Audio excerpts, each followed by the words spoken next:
Assalamualaikum warahmatullahi wabarakatuh. Bismillahirrahmanirrahim. Alhamdulillah. Nahmaduhu wa nasta'inuhu wa nastaghfiruh. Wa na'udzu bihi min shururi anfusina wa sayyiati a'malina. May yahdihillahu fala mudilla lahu wa may yudlil fala hadiya lahu. وأشهد أن لا إله إلا الله وحده لا شريك له وأشهد أن محمدا عبده ورسوله لا نبي بعده اللهم صل وسلم على محمد وعلى آله وأصحابه ومن والاه. Ma'asyiral muslimin rahimakumullah.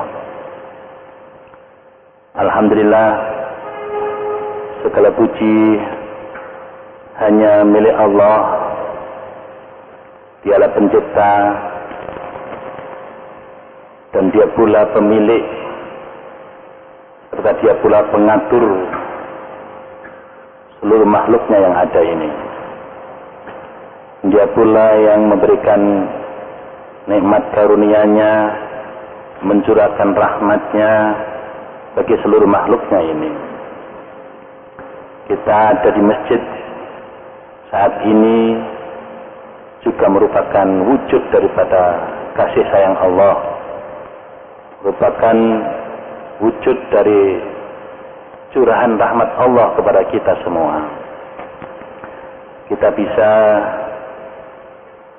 berkemauan untuk datang ke masjid dan bisa melangkahkan kaki untuk bisa berada di masjid, itu karena Allah, bukan karena lain. Bapak-bapak sekalian,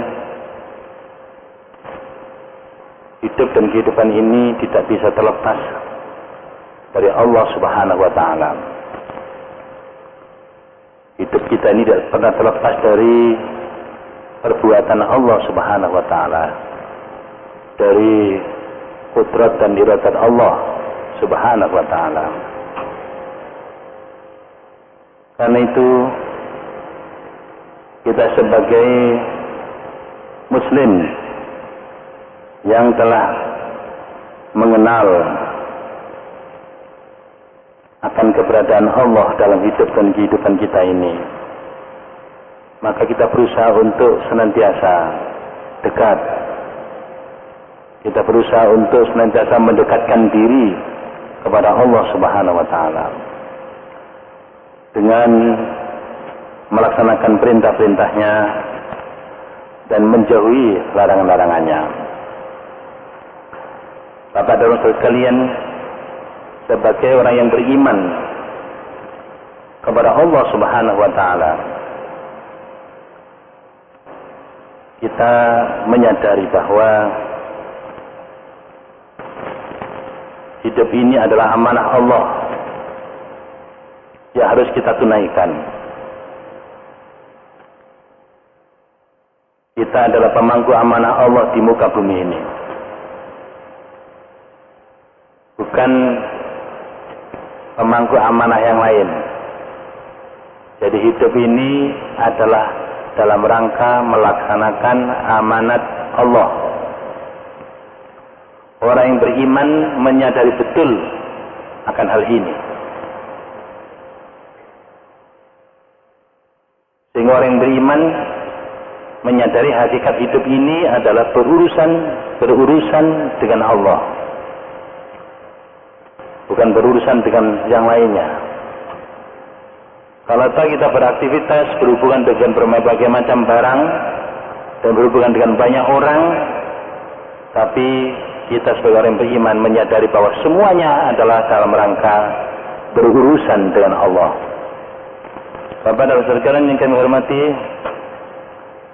sebagai orang yang beriman yang menyadari akan keberadaan Allah dan menyadari akan keberadaan diri kita sebagai makhluk ciptaannya, selanjutnya menyadari akan keberadaan diri kita sebagai hambanya, maka tidak ada satu aspek hidup dan kehidupan ini yang tidak dalam rangka menghambakan diri kepada Allah Subhanahu wa Ta'ala. Sehingga orang yang beriman kepada Allah senantiasa akan membangun hubungan dengan Allah Subhanahu wa taala. Dalam surat Al-Baqarah, Alif Lam Mim, dzalikal kitabul la raiba fihi hudal lil muttaqin alladzina yu'minuna bil ghaibi wa yuqimuna as-salata wa mimma razaqnahum yunfiqun walladzina yu'minuna bima unzila ilaika wa ma unzila min qablik wa bil akhirati hum yuqinun ulaika ala hudan min rabbihim wa ulaika humul muflihun. Sahabat sekalian yang kami hormati, sebagai orang yang beriman, sebagai orang yang telah mendapatkan penjelasan akan Allah beserta keberadaannya, sehingga kita mengenal Allah dengan sebaik-baik pengenalan, sehingga tumbuh keyakinan dan keimanan kita kepada Allah yang mendorong kita menjadi orang-orang yang bertakwa kepada Allah Subhanahu wa taala. Maka ciri orang yang bertakwa kepada Allah itu adalah betul-betul beriman kepada yang gaib. Alladzina yu'minuna bil ghaibi, adalah mereka yang beriman kepada yang gaib. Gaib bagi kita, bagi manusia. Dan di sini tafsirkan yang gaib bagi kita adalah Allah Subhanahu wa taala. Malaikatnya termasuk di antaranya. Orang yakin dan beriman kepada Allah Subhanahu wa taala bahwa Allah itu ada dan adanya adalah mutlak, karena dia adalah asal seluruh yang ada ini. Allah adalah kausa prima istilahnya. Allah adalah asal dari semua yang ada ini dan tempat kembali semua yang ada ini, dan semua yang ada ini di dalam genggamannya, dalam kekuasaannya, dalam pengaturannya. Maka Allah lah zat yang wajib adanya, sedangkan kita ini zat yang mungkin saja adanya, karena hakikatnya tidak ada kemudian diadakan, adanya karena diadakan. Makanya hakikatnya kita ini tidak ada, yang adanya adalah mungkin saja. Sehingga Bapak sekalian, yang wajib adanya, yang kekal adanya dan keberadaannya adalah Allah Subhanahu wa taala. Kita ini asalnya nggak ada, kemudian ada, kemudian nanti nggak ada lagi. Gitu. Ya, ada lagi. Ya, kembali kepada zat yang maha ada itu, yaitu Allah Subhanahu wa taala. Maka orang yang beriman kepada Allah dan menyadari bahwa Allah adalah pencipta segala sesuatu, dan Allah adalah pemilik, penguasa segala sesuatu, dan Allah adalah pengatur segala sesuatu. Jadi Allah itu adalah Al-Khaliq, Al-Malik, Al-Mudabbir. Karena Allah adalah pencipta segala sesuatu, semua ini adalah ciptaan Allah, maka Allah adalah pemilik dan penguasa segala sesuatu. Pada kalian, semuanya ini adalah milik Allah. Dan semua itu dalam kekuasaan Allah. Semua presiden yang ada di muka bumi ini semuanya adalah milik Allah dalam kekuasaan Allah. Mutlak kekuasaan Allah ini. Karena Allah yang menciptakan, maka Allah yang memiliki dan menguasai, maka Allah pula yang mengatur seluruh ciptaannya yang ada ini. Dan dialah yang punya hak untuk mengatur seluruh makhluknya yang ada ini, bukan yang lain. Jika kita menyadari akan keberadaan Allah seperti itu, maka kita akan tunduk, patuh, berserah diri kepada Allah. Tidak selayaknya kita ini menyerahkan urusan kita ini kepada selain Allah. Orang Islam adalah orang yang sudah menyadari akan hal ini, menyerahkan seluruh urusan hidup dan kehidupannya kepada Allah Subhanahu wa taala, tidak kepada yang lain. Karena selain Allah itu tidak punya hak untuk mengurusi hidup dan kehidupan ini. Bapak dan Ibu sekalian yang kami hormati, sehingga orang Islam menyadari akan keberadaan dirinya sebagai hamba Allah. Seluruh aktivitas dan kegiatan yang dilakukan adalah merupakan amanah Allah yang kelak harus dipertanggungjawabkan kepada Allah. maka manusia yang menyadari akan hal ini akan selalu berusaha untuk membangun hubungan dengan Allah Subhanahu wa taala. Karena itu konsekuensi orang yang beriman kepada yang gaib adalah wa yuqimunas shalah. Alladzina yu'minuna bil ghaibi dilanjutkan dengan wa yuqimunas shalah. Ya, orang yang bertakwa itu adalah orang yang beriman kepada yang gaib dan kemudian selanjutnya senantiasa menegakkan salat, menegakkan hubungan dengan Allah Subhanahu wa taala. Bapak-Bapak sekalian, kalau kita ini menyadari bahwa kita ini adalah hamba Allah, kalau kita adalah karyawan Allah, kalau kita adalah pegawai negerinya Allah, nah, ayo. Kalau kita menyadari begitu, kalau kita menyadari bahwa kita adalah hamba Allah, karyawan Allah, pegawai negerinya Allah, pasukannya Allah, tentaranya Allah, makhluk Allah, wah, lebih lagi ya. Maka pastilah kita berusaha untuk membangun hubungan dengan Allah Subhanahu wa taala. Kita berusaha untuk berkomunikasi dengan Allah Subhanahu wa taala. Dan Allah Subhanahu wa taala memberikan kesempatan kepada kita. Ya, orang yang beriman pada yang gaib itu, yang kepada Allah itu, untuk secara formal 5 kali dalam sehari semalam dalam sholat berjamaah. Ini apel.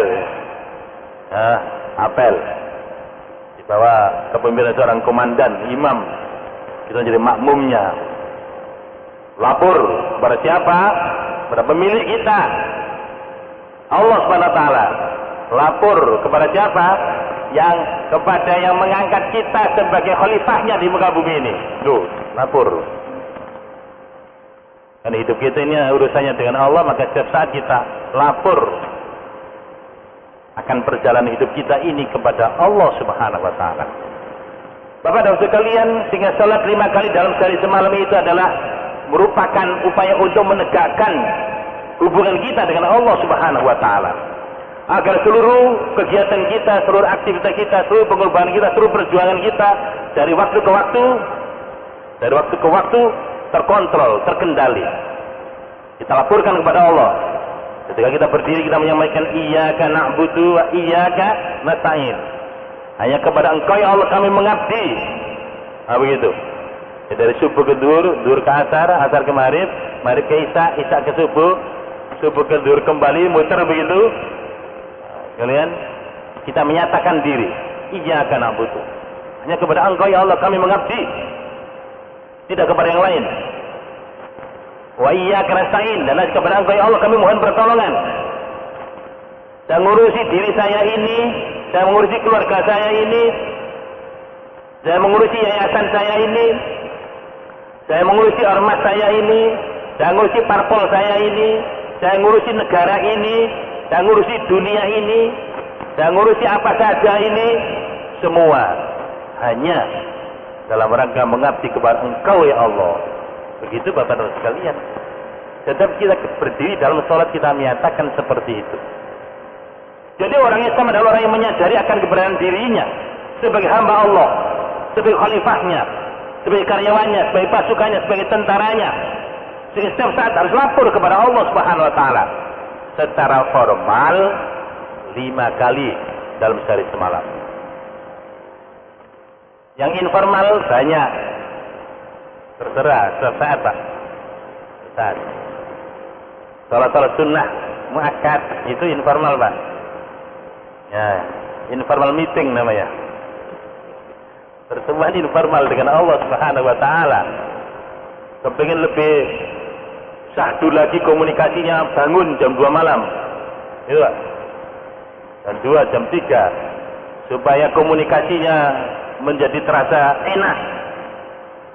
Ya, supaya terasa komunikatif, supaya berkesan, supaya terasa dialognya itu sedemikian rupa, terasa dekat dan dekat dengan Allah Subhanahu wa taala.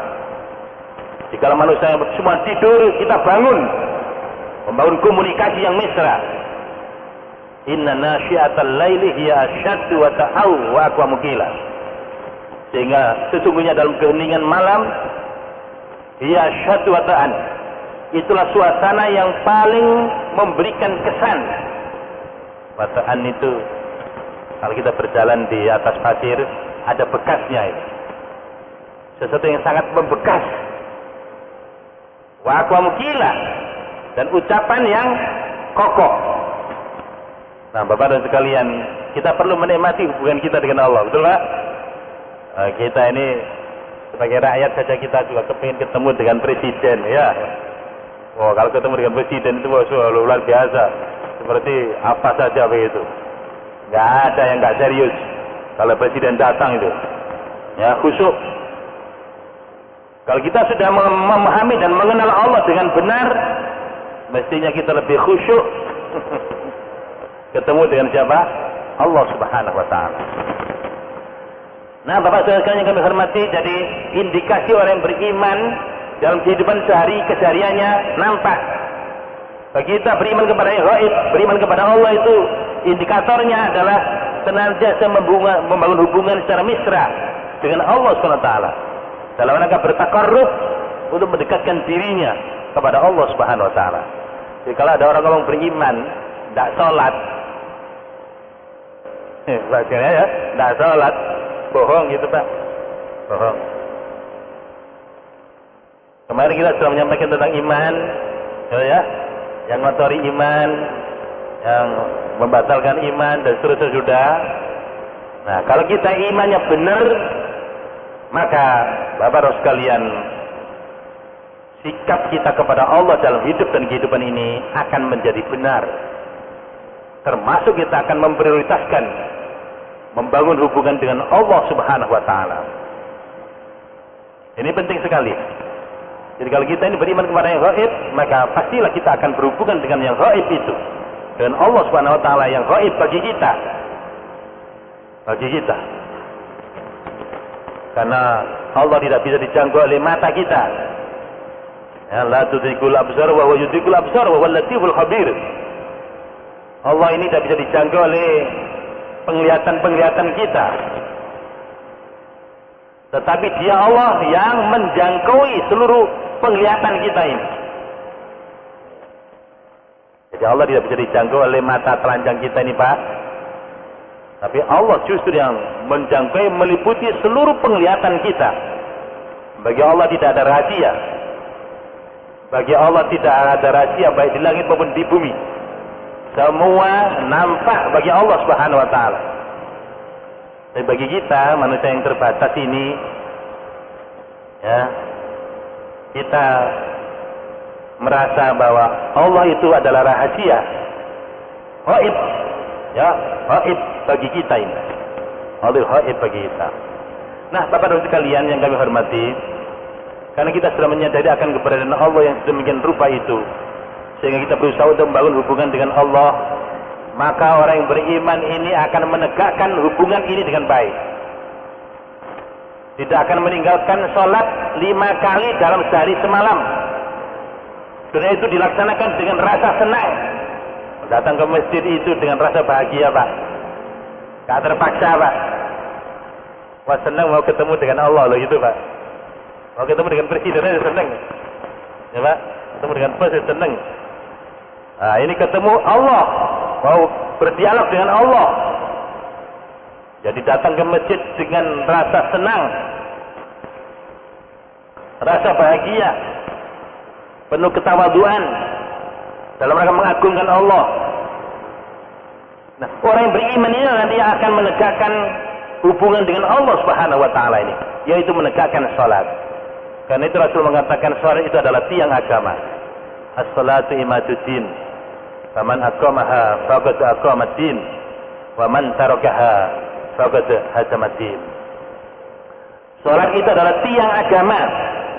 Barang siapa menegakkan salat, maka dia menegakkan agama ini. Dan barang siapa yang meninggalkan salat, maka dia berarti merobohkan apa?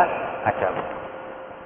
Bapak-bapak sekalian, tadi karena kita sudah menyadari kita adalah hamba Allah, karena Allah adalah ilah kita, Tuhan kita. Hidup ini hanya dalam rangka mengabdi kepada Allah. Kita menyadari bahwa kita ini adalah karyawan Allah, pegawai negerinya Allah, pasukan Allah, tentara Allah.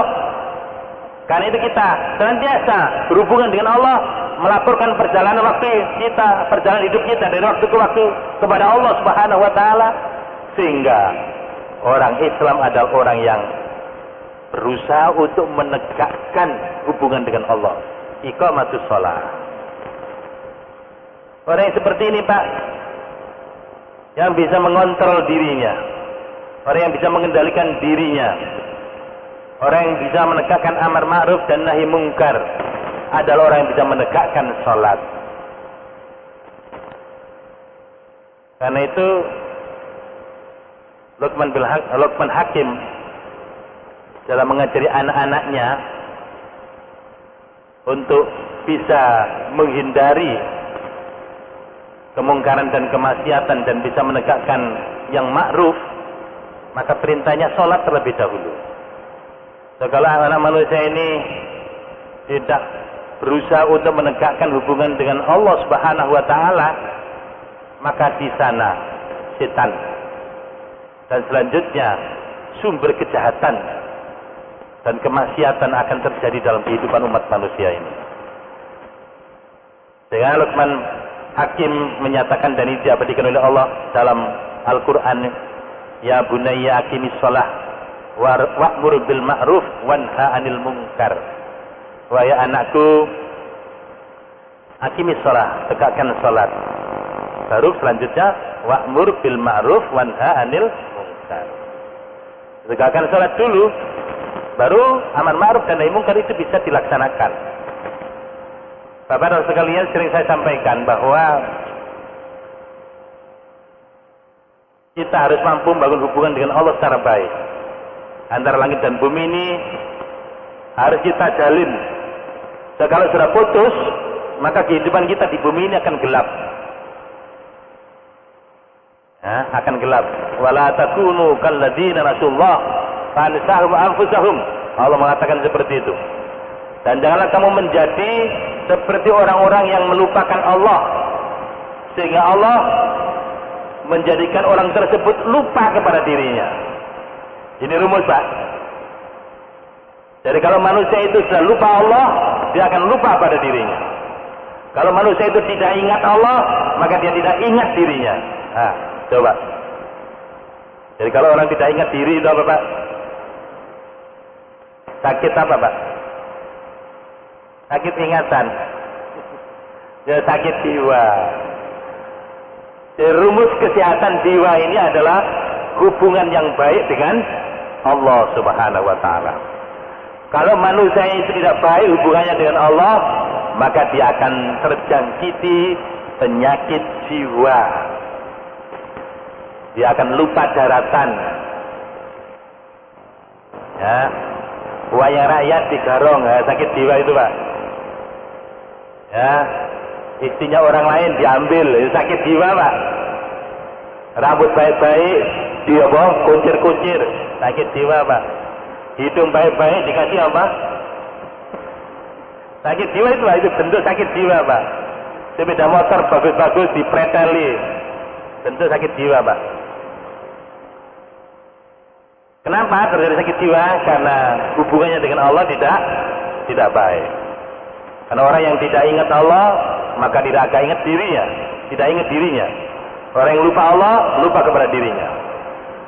Sehingga Bapak-Bapak sekalian, orang-orang yang mampu menegakkan hubungan dengan Allah, konsisten untuk menegakkan salat 5 kali dalam sehari semalam, yang formal, ditambah yang informal, salat-salat nawafil, salat-salat sunnah, justru ini akan menjadikan rohani kita ini menjadi sehat, mental kita menjadi sehat, jiwa kita menjadi sehat. Dan orang yang jiwanya sehat, mentalnya sehat, rohaninya sehat, kalau memimpin, maka kepemimpinannya akan sehat, akan baik. Kalau dia jadi polisi, akan jadi polisi yang baik. Kalau dia jadi jaksa, akan jadi jaksa yang baik. Kalau dia jadi apa saja akan baik. Ini persoalannya, Pak. Jadi kalau orang-orang bisa menegakkan salat dengan baik, apalagi pemimpin di negeri ini, wah bahas kalian itu kontrol yang sangat bagus, kendali yang baik, waskat, pengawasan melekat yang sangat baik.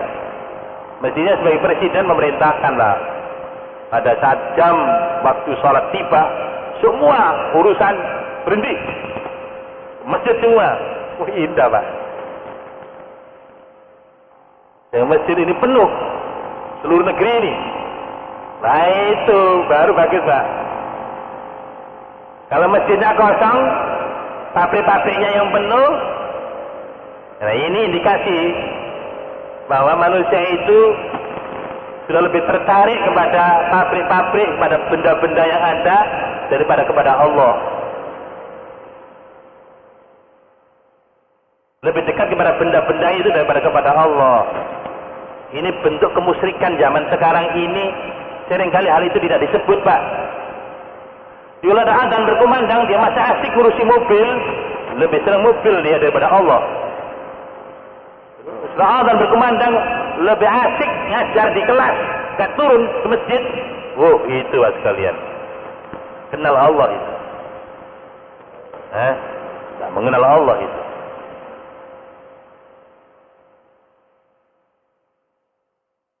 Jadi indikasi keimanan seseorang kepada yang gaib, kepada Allah itu di sini letaknya.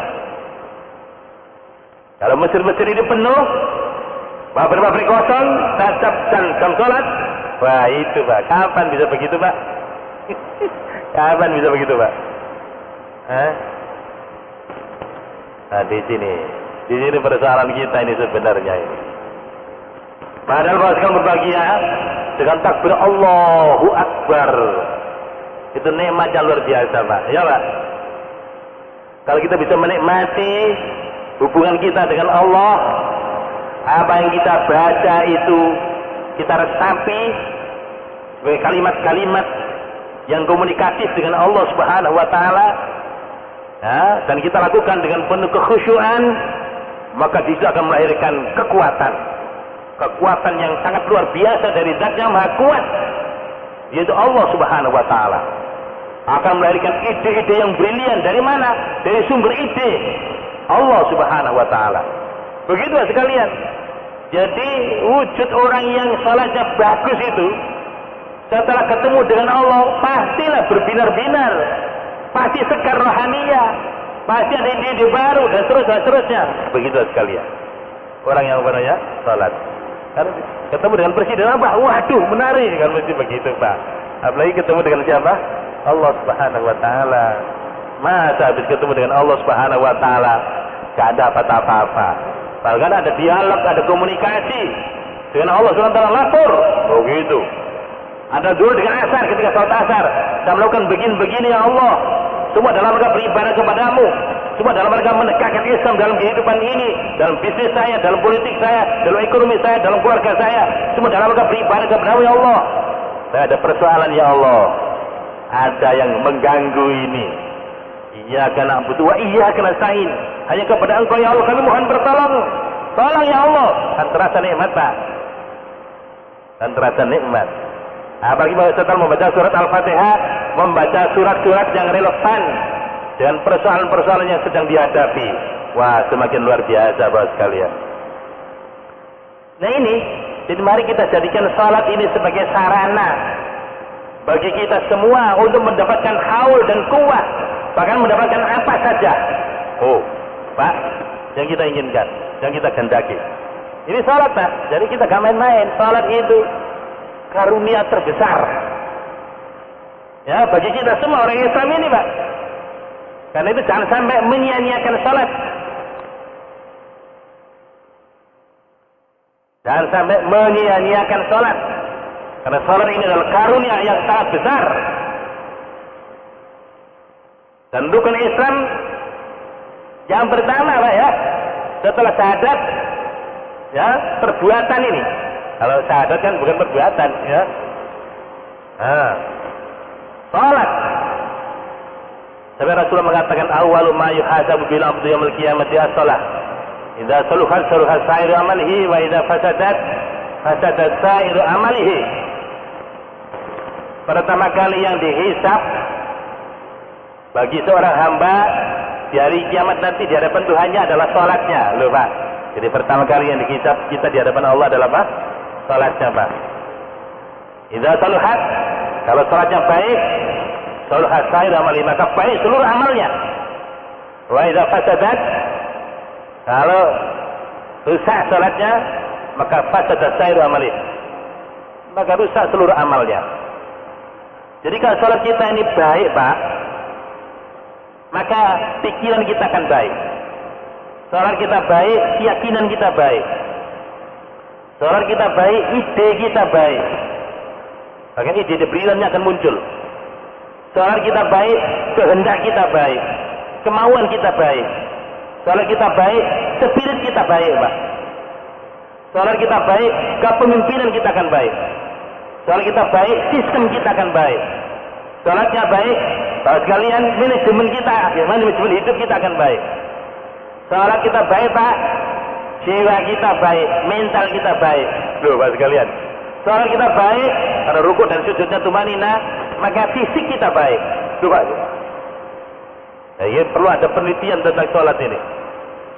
Sholatnya ini tumanina, Pak, lakukan dengan tenang, dengan khusyuk, dengan tumanina, dihayati betul, sehat lahir batin, Pak. Sholat kita baik, maka kehidupan sosial kita baik. Sholat kita baik, maka kepekaan kita baik. Sholat kita baik, tanggung jawab kita akan baik. Sholat kita baik, Pak sekalian, semuanya baik. Tuh. Makanya kalau kita ingin memperbaiki keadaan ini, kita antarkan manusia ini beriman sehingga mampu menegakkan sholat dengan baik. So, kalau sudah sholatnya baik, Masya Allah, kehidupan ini akan baik, Bapak Saudara sekalian. Sayangnya manusia ini nggak tahu. Kalau sholat itu sesuatu yang sangat tinggi nilainya, ya. Karena bapak-bapak jamaah inti ini 5 kali dalam sehari semalam, coba datang ke masjid ini. Dan hanya jangan ini saja, Pak, ya kecang-kecang yang lain juga. Selama ini jamaah inti kok nggak tambah-tambah ini. Ya kalau kita sudah bisa menikmati sholat, Pak, sholat itu adalah sebuah kenikmatan, ya, yang sangat dalam dan sangat tinggi, kenikmatan ruhiyah, kekayaan rohani. Sudah kita bisa nikmati, mestinya kan kita tularkan kepada orang lain. Ayo kita sholat nikmat, mestinya begitu, Pak. Orang-orang di diskotik itu aja, Pak, minum-minum, apa ngedrink, apa segala macam begitu, dan bayar macam-macam dan sebagainya. Coba itu di Surabaya ini kalau malam hari itu rame-rame itu. Nah, sholat lain itu, kalau sholat tahajud itu menyembah setan itu, ya Pak. Gak dapat apa-apa itu. Dapatnya sakit jiwa, sakit mental, ya, utangnya gak waras, fisiknya rusak, bayar lagi, ya gila lagi. Loh, itu rame. Ini kita membuat jihad, gak rame. Ini yang mana yang salah ini sebenarnya ini. Kita kurang pintar mempromosikan mungkin, Pak, ya, mengiklankan, ya. Kita tidak memiliki salesmanship yang baik, marketing kita kurang bagus. Mestinya kan semakin hari semakin banyak orang sholat karena nikmat. Tuh, Bapak sekalian yang kami hormati, mari kita menikmati sholat ini. Dan Nabi sendiri juga begitu, menjadikan sholat itu sebagai qurratu ainin, qurratu ayun, sebagai sesuatu yang enak dipandang mata, menjadi penyejuk hatinya. Jadi Nabi itu sudah bisa menikmati sholat itu sedemikian rupa, Pak. Bahkan kalau ada persoalan-persoalan, Pak, Nabi sholat. Jadi sholat fardu pastilah, nah sekalian, sholat fardu pastilah. Nah, ketika ada problem, ada masalah, Pak sekalian, maka Nabi itu sholat. Ini ada hadis yang menyatakan riwayat Ahmad begini. Karena Rasulullah SAW idza hazza bihi amrun shalla. Dan adalah Muhammad Rasulullah SAW itu apabila beliau dililit oleh masalah, ya, ada suatu dilema dalam kehidupannya, maka Nabi sholat. Loh, sekalian. Jadi kita ini mestinya orang yang kalau ada masalah dalam hidup dan kehidupannya, Kalau kita jadikan hidup kita ini sebagai wujud pengabdian kita kepada Allah, kalau ada masalah, kontak dengan Allah, enak Pak. Lapor pada Allah, mohon petunjuk kepada Allah. Gak usah rapat dulu, sholat dulu, baru rapat. Ya Pak. Kita ini meeting sampai gak sholat. Mesti sholat dulu, baru meeting. Setelah nyambung dengan Allah, ada ketenangan jiwa, sehingga siap menghadapi problem atau masalah. Sehingga kita harus bicarakan dengan sesama anggota rapat. Nah, baru nanti ada ide-ide brilian Pak. Ada ide yang keluar. Kenapa? Karena melibatkan Allah dalam semua urusan ini. Ya, kalau kita ada masalah-masalah, ya mari kita nyata Nabi. Kalau ada masalah, ada dilema dalam hidup dan kehidupan kita ini, maka kita sholat. Coba, kita apa? Sholat. Bapak sekalian kami hormati, jadi sholat itu sangat penting ya bagi kita dan sangat bernilai bagi kita. Dan sholat ini merupakan kebutuhan mutlak. Tuh Pak, kebutuhan mutlak Pak. Kayak makan begitu Pak, kebutuhan pokok, bahkan lebih dari makan. Kalau anak kita ini, Pak kok sholat terus sih Pak? Lu kok sholat terus bagaimana? Saya sering menjawab, kamu hirup udara terus, pagi minta sarapan, siang minta makan siang, malam minta makan malam. Yang sama dengan begitu Pak, kebutuhan fisik. Rohani kita juga begitu, terus menerus. Yang memerlukan gizi ruhiyah. Dan gizi ruhiyah itu adalah nyambung dengan siapa? Allah Subhanahu Wa Taala. Bapak sekalian yang kami hormati, jadi indikator tanda keimanan kita kepada Allah, tanda kalau kita beriman pada yang gaib adalah iqamatus shalah. Karena itu mari kita jaga salat kita ini. Dan mari kita rasakan, kita nikmati salat itu. Ya, bahkan kita jadikan sebagai penyejuk hati kita. Ya, penyejuk hati kita. Dan kita berusaha untuk salat berjamaah bagi kita yang laki-laki ini 5 kali dalam sehari semalam. Dan mari seluruh kegiatan kita, apakah sebagai presiden, sebagai menteri, sebagai pengusaha, sebagai petani, sebagai pedagang, sebagai guru, sebagai karyawan, mengatur seluruh kegiatan kita ini dengan jadwal waktu sholat. Pak, ya, dan dirubah jadwal waktu sholat harus disesuaikan dengan kerja kita. Itu salah Pak. Yang benar adalah jadwal kegiatan kita, hidup keseharian kita atur dengan jadwal waktu sholat. Inna sholata kanat alal mu'minina kitaban mawquta. Sesungguhnya sholat itu adalah atas orang yang beriman itu sudah ditetapkan, sudah diundangkan waktunya. Waktunya sudah fix Pak, sholat itu. Jangan digeser-geser. Dan amalan yang dicintai oleh Allah adalah as-sholatu ala waktiha. Sholat ala waktiha. Ala, bukan fi waktiha. On time. Ya, tepat pada apa? Waktunya. Saya kira demikian Bapak dan kali ini saya sampaikan. Kan perusahaan iman sudah kita sampaikan. Sekarang iman dengan kehidupan keseharian kita. Ya, iman kaitan dengan bagaimana kehidupan seharian kita ini. Sholat kita apa sudah tegak? Indikator yang pertama. Nah, kalau ini sudah tegak dengan baik, maka beruntunglah kita. Sebab hidup kita sebagai hamba Allah akan terkontrol. Saya kira demikian apa yang dapat kami sampaikan dalam kesempatan ini. Mudah-mudahan ada manfaatnya. Mari kita sudahi dengan doa kafaratul majelis. Subhanakallahumma wa bihamdika nasyhadu an la ilaha illa anta nastaghfiruka wa natubu ilaik. Wa sallallahu ala Muhammadin wa ala alihi wa sahbihi wasallam.